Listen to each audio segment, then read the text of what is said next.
coming up on the Lead Ministry Podcast. Now, the interesting piece is we should retitle this slightly, not to be how ministry norms, how inappropriate ministry norms or negative American ministry norms fuel burnout. Now your host, Josh Denhart. Hey, welcome back, everybody, to another episode of the Lead Ministry Podcast. My name is Josh Denhart. I'm grateful that you're here. We're talking about burnout.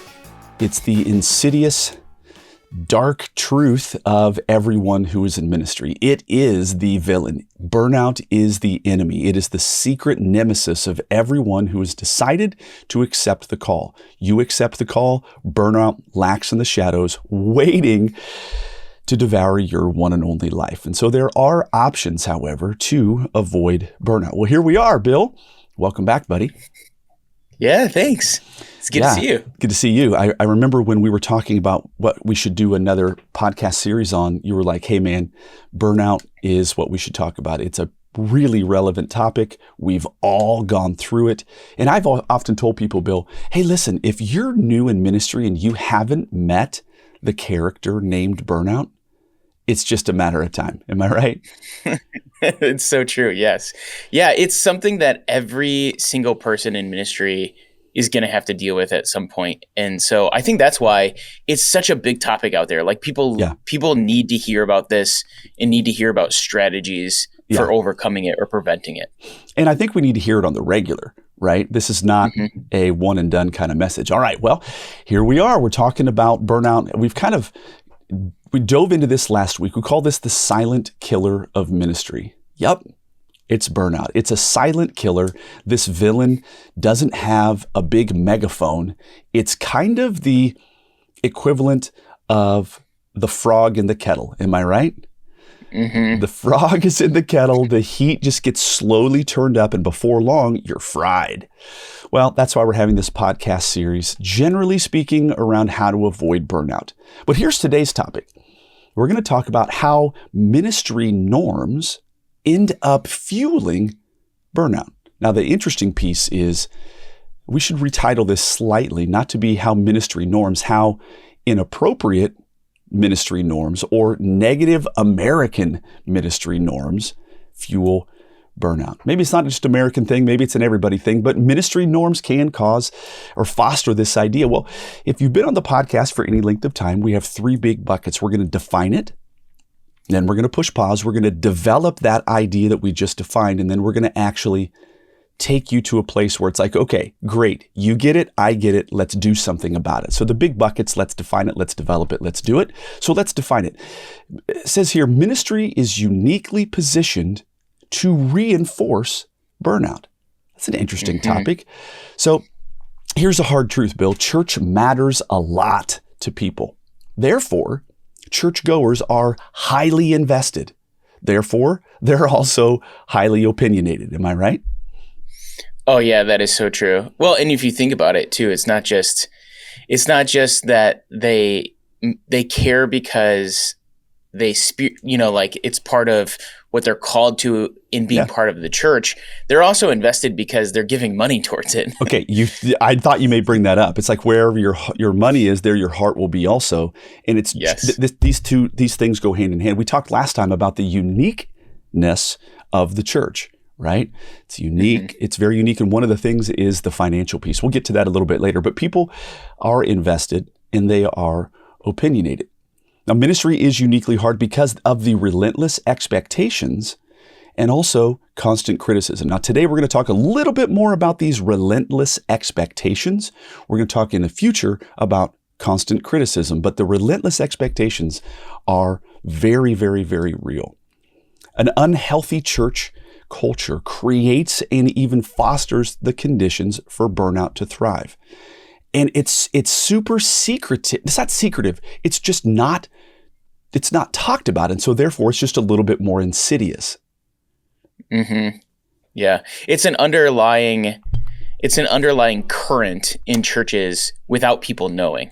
Bingo. And that's what we're calling out today. That's what we're saying. Hey, time out real quick. This is the truth. This is a hard truth. And so that you don't get duped by it. Okay, big bucket number 2. We've defined it that there are some unrelenting expectations. We're going to develop those a little bit deeper now. The big question for this development phase of our podcast is, how does an unhealthy church actually reinforce burnout? Well, here it is. First of all, the calling. Now, the calling is eternally important. It is so important. It's like the thing that I have given my entire life around, right? For that matter, so have you, Bill, and probably a lot of the listeners. The calling is super high. Now, watch this. Couple this extraordinarily high calling with a super low budget. Yep.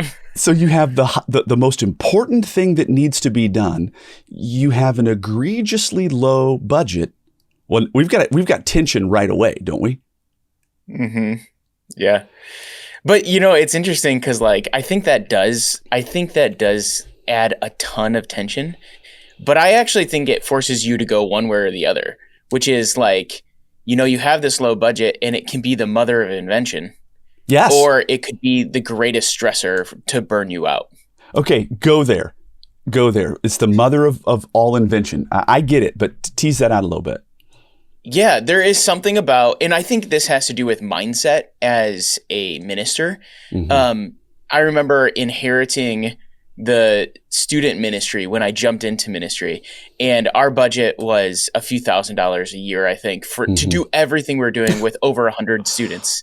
Right. And I looked over at the children's ministry budget, and it was 8 times what the sure, but because the children's ministry leader was the lead pastor's wife, and so she just got whatever she wanted. Yeah. That's another issue. But another issue. Yeah. Nepotism will be another episode.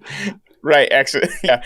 But I figured out really quickly, if I want to have a successful youth ministry, I have to be super creative in how I do it, right? And so it meant, could I buy snacks and have a snack shop every night and give snacks to students? No, but I could actually recruit caring parents who would bring those snacks that wouldn't affect my budget. This is a small thing, right? Okay, that's a small thing, but it's like this. We got, like you said, I have, how many students did you have? We had over 100 students. Over 100 students, and that is major mission central. And you had, for a year, you got $2,000. So therein lies the point that we're talking about. The mission, the calling is so eternally important, but the budget is so painfully low. Mm-hmm.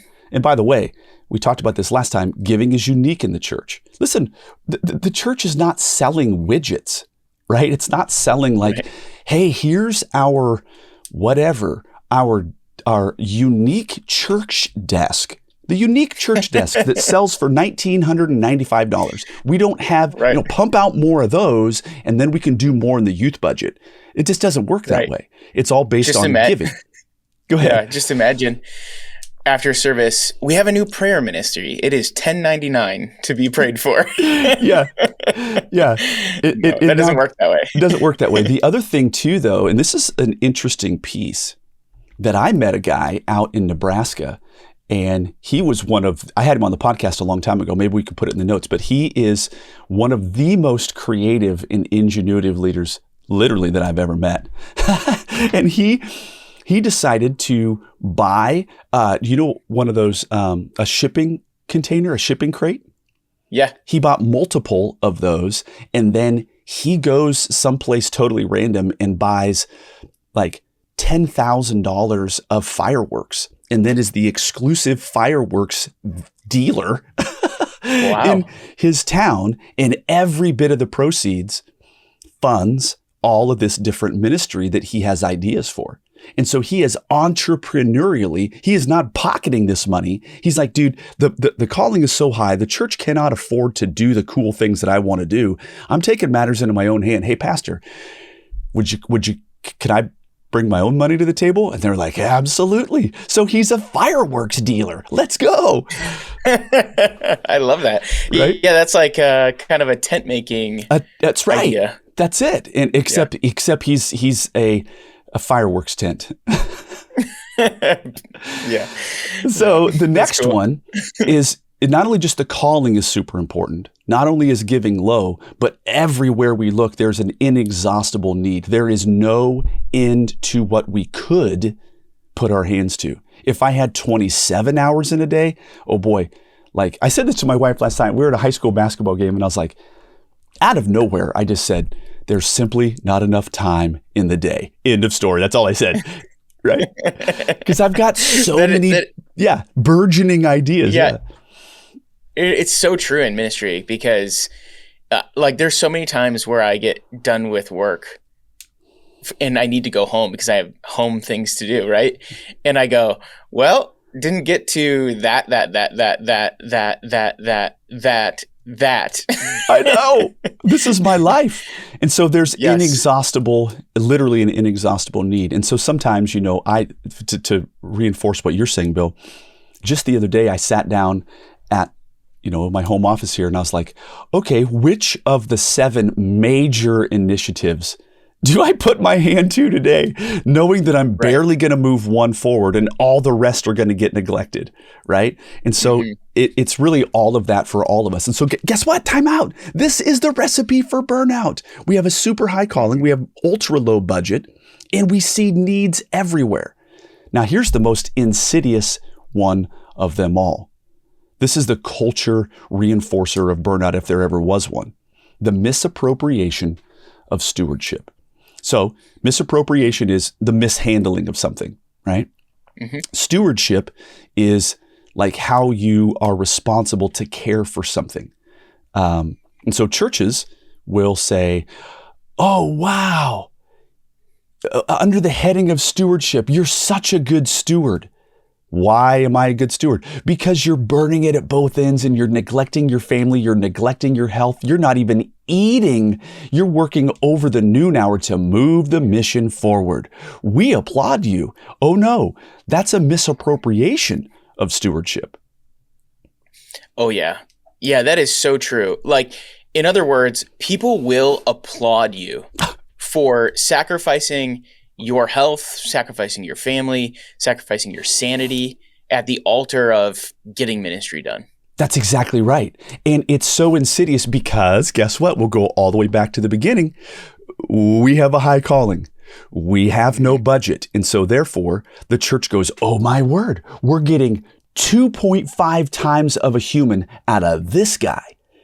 He's a great investment. Oh, and guess what else? We get his wife for free. Ooh. Yeah. This reminds me of a good friend. We'll call him Jordan because his name was Jordan. Yeah, exactly. and he worked for this church, and he jumped in and he was super excited. And his boss, this church doesn't exist anymore, so I can share this story. His boss, short of, chained him to his desk. And he had to ask permission every time to go out to hang out with students, to do anything outside of a cubicle.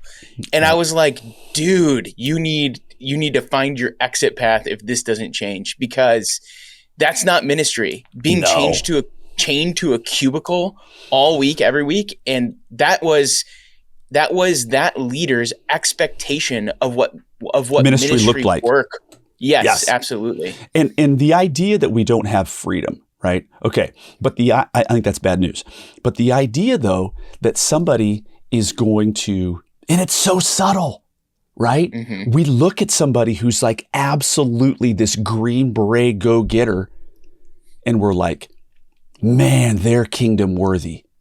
That's a recipe for burnout. Okay. So we've defined it.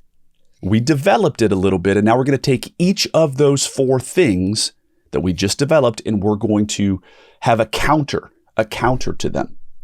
We're going to have a counterbalance. We're going to talk now about how to reset culture and minimize burnout. These are now your strategies for changing things. Now, this first one we talked about was the calling. It's eternally important, and the quote says this: how can we stop working when the stakes are so high? That's a question, right, Bill? Mm-hmm. And that question, if not placed on the scales appropriately is going to imbalance your life. You're going to go, oh my word, well, maybe we shouldn't stop working. Okay, but bad move. So here's the answer to that. The answer to thinking that we should never stop working is good biblical theology. I had a pastor one time, Bill, he pulled me aside and I was like freaking out about something. He goes, hey, in times like this, we lean on good theology. And I was like, wow. Yeah. So here it is. Good, solid biblical theology allows us to release the pressure that we could place on ourselves about this extremely important eternal calling. I like to think of it like this. God does not sleep, therefore I can sleep quite soundly. Amen. Yeah, you're not responsible for all of those things. I am not responsible for all of those things. And I need good biblical theology to go, oh, wait a minute. So there is an eternal one who is eternally more invested in this mission than I am. Let's go with that. So here's what the Bible says in John chapter 6. And I lean into this. I'm telling you, I'm a traveling evangelist of all things, right? I could freak out that the responsibility lies on my shoulders, and it simply does not. It says this in John 6, no one comes to the Son unless the Father who sent him draws them. So here I am, Josh. I could feel an inappropriate sense of responsibility for the souls that I am expected to teach or share or disciple or evangelize to. I could feel that deep sense of need. Agreed? Oh, yeah, absolutely. Oh, and guess what? I do feel that deep sense of need. But what I remind myself of is this. If God isn't drawing them, my words are not, my words don't matter. It all stems back from what God is doing, not what I'm doing. Right. God is required for all of it. For all of it. And go ahead, please. Well, I was just thinking, I love how brilliant this is as a mindset shift, because I think what you're exposing in this is that we all believe a subtle lie. And the subtle lie is that the success of everything I'm doing in ministry depends solely on me. And you're saying the correction to that is that's not reality. What is reality, if we believe the Bible, is that God's in charge of all of it, and you are helping carry through his mission and his focus. And at the end of the day, you can rest easily because guess what? God's got it. He always had it. He always had it to begin with. And so as I'm looking out at a crowd of people, I'm like, wow, God, I'm so thankful that you have been at work in these people long before I arrived, and you're going to be at work in these people long after I'm gone. It doesn't rest on me. Now, the balance with this is John chapter 10, which says, how can they hear unless they have a preacher? Okay, right. Well, here I am, send me. I'm going to use my voice and I'm going to preach, but my preaching is only to further the secret work that God is doing in that guy's life that I have no idea about. He's drawing them in a way that is cosmically more complex than I'll ever understand. So it doesn't rest on me. Yeah, so it's not that you don't have a role. But it's that you're working alongside the mission that God has entrusted you with. He is the majority stakeholder. I am the minority stakeholder. I take my piece very strong. I do it to the best of my ability as unto the Lord. Yeah. But he's the majority stakeholder. So that, I hope, helps people. Next one. You got low budget. So this is one of the other problems. How do we counterbalance this? So it says this, how can we reach this goal with such limited funds? Okay, got it. We understand the problem. We defined that earlier. Well, the answer is be ultra creative. The church will never be able to hire to meet all of the needs of the church. First of all, it was never intended to hire to meet all of the needs, because the enlistment of people is the building of the body, right? So the mission itself actually is part of the mission. In other words, reaching people. Well, how do we reach people? Well, we got to enlist people. Well, enlisting people actually is part of the mission because those people get stronger and grow. It's both and. So the church will never be able to hire to meet all of the needs. So it's not about a budget thing. It's about a creative thing. So the role of the pastor, Ephesians 4, is to build up the body to do the work of the ministry. I remember one time, Bill, a lady at a national conference, she said, Josh, she came up, tears in her eyes. And I was like, oh, what do we got here? Not totally abnormal, but she was waiting in line and she was all teared up. And she said, you ruined my job today. And I was like, brr. And she goes, in the best way possible, you ruined my job. And I was like, oh, okay, well, at least I did it well. And she said, you informed me that I've been doing ministry wrong. You informed me that my job isn't to do the ministry. My job is to build the body to get others to do the ministry. And I'm supposed to be like the arms that enlist people. And it's the truth. And so that's Ephesians chapter 4. We have to be ultra creative. Okay, so the role of a pastor is to build up the body to do the work of the ministry. Well, here's the deal. Burnout is not due to a lack of motivation. We're all highly motivated. Like we get the mission. But it's burnout is because it's caused by a shortage of capacity. So in other words, like I'm highly motivated, but I literally don't have enough time in the day. And so it's a shortage of capacity. So therefore the answer is to find more people. Well, let me correct that. If you're watching on YouTube, I just scratched out the word find and it's enlist more people. So let's go back to this quote. It says this, burnout's not due to lack of motivation. I'm highly motivated. There's just simply not enough of me. So I got to get more enlisted people. So the next one is, there's an inexhaustible need. That we defined this, that one of the recipes for burnout is not only just the high calling, not only the low budget, but everywhere you look, there's problems that need to be addressed. So how can we rest when we see pressing needs and a line of people? And the line is like about 2 billion long, all right? The entire world. Yeah. Well, you got to follow the master. The answer to this one, the balance, right, is to follow the master. Jesus literally left the crowds, retreated to a mountain, and prayed all night long. It seemed as if Jesus knew that there was a far bigger mission, and it's complex, and it takes extreme discernment to know where do I cut the line, and that's another conversation altogether. But Jesus left the crowds, Bill. Yeah, he did. And what I love about this is it's actually super counterintuitive to how we think about things.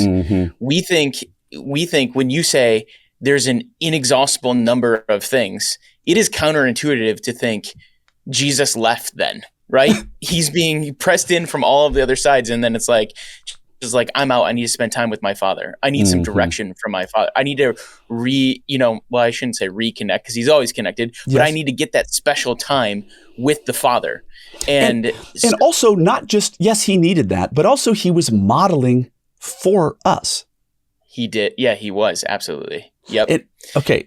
So the interesting thing, if I can be so bold, if you're watching on YouTube, so Jesus went to the mountain and he prayed all night long. But then later on, Jesus took the disciples to a mountain and he taught them. He goes, hey, escape with me. And he showed them how this happened. After he sent them out, he was like, oh, wow, you went out on mission? Watch this. Now we were in the valley of helping people. Now we're going to go to the mountain of recuperation and we're going to reflect. And so I think that is a critical piece that's often missing. Yeah. Yeah, it's really cool because what you're seeing there is Jesus is revealing the source of the power, the source of what is needed in order to continue on in ministry. Absolutely. The source. Okay, well, stress doesn't come from what we're doing. Stress comes from what we think we should be doing. So this has been a great quote for me. What we are doing, that's action, but often I get overwhelmed by, you know what? Here's the 17 things that I should have been doing today. No, time out. I have to push pause on those. And let's focus on what I did move forward today and save the rest for tomorrow, or lovingly enlist somebody else and get super creative. Really, it comes down to the power of no. This is not a popular comment. This is not a popular word, but every strategic no, and no is a full sentence. Full stop. I can say no, and it's the noun, it's the verb, it's the whole thing. No, it's a full sentence. Every strategic no allows for the fulfillment of the highest strategic yes. Every time I say no, I'm opening now the possibility of doing something else. Every time I say yes, I am now limiting what else I can do. And that's hard. Mm-hmm. Yeah. And what that really takes is the ability to say no actually comes from having very distinct clarity on where God wants you to move, right? You have to know where God is moving you and moving the ministry. And that allows you, when other things come peripheral, for you to say, I can't do that, and I can't do that, and I can't do that, because God has me doing this. That's exactly right. So a wonderful yes is an automatic 1,000 no's.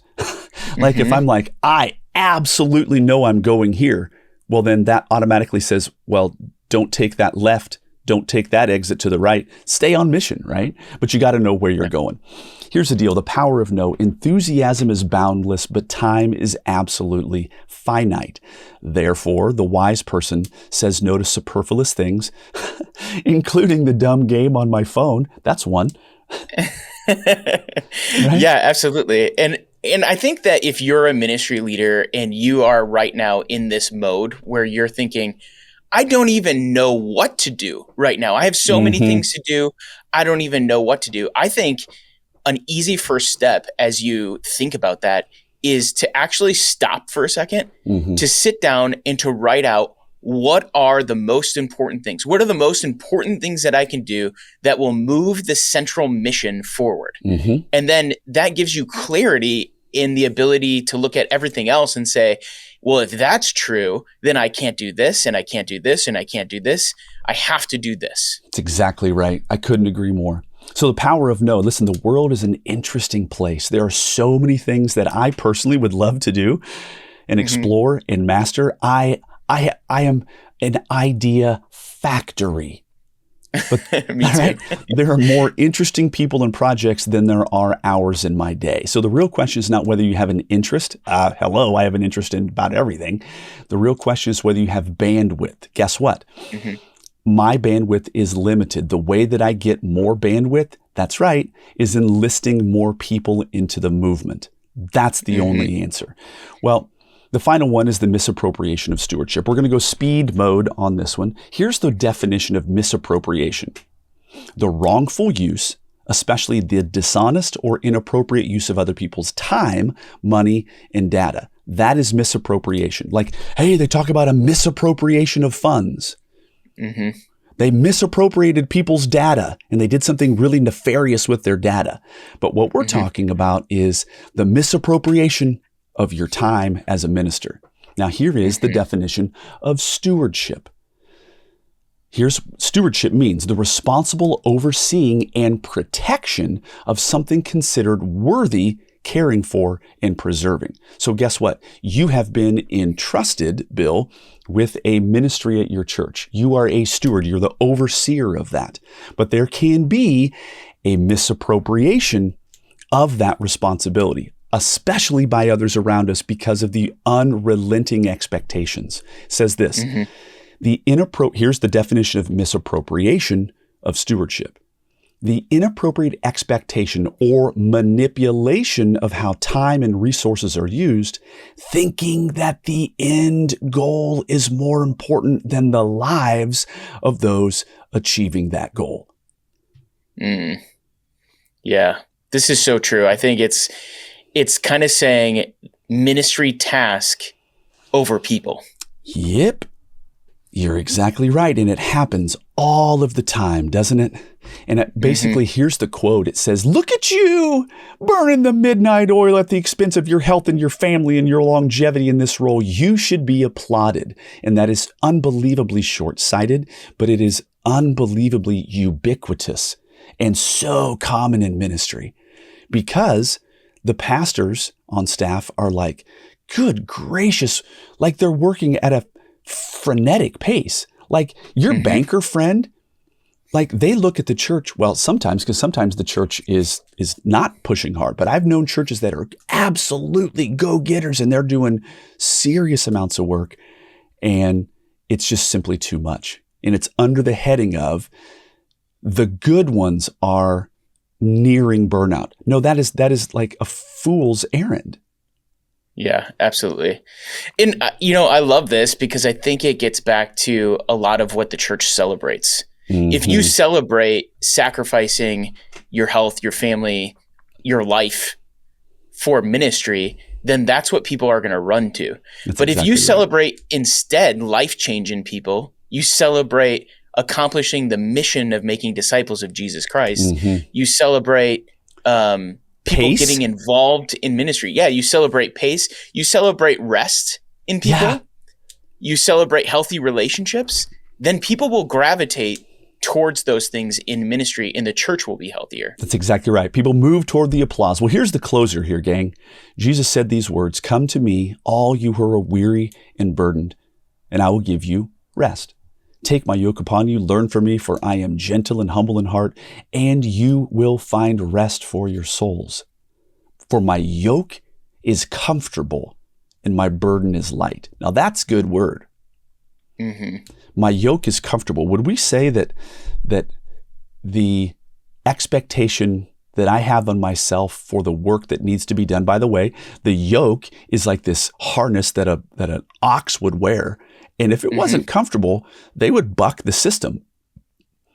But if it's comfortable, then it's a good fit. And so I just hope and pray that somebody hearing this is like, oh my word, I needed this today. That's our hope, Bill, right? That's our hope. Well, gang, listen, we want you to make sure that you steer clear of the dangers of a culture, the insidious culture that burnout is allowed to perpetuate in because of some misconceptions that we have in ministry. Well, gang, listen, we're glad that you're part of this. We're glad that you're part of this opportunity with this podcast series, and we will 100% catch you guys on the next one. And that's a wrap for today's episode of Lead Ministry Podcast. Don't forget to subscribe and leave us a review. Make sure to follow us on Facebook and Instagram, and visit leadvolunteers.com for more episodes and resources. Thanks for listening.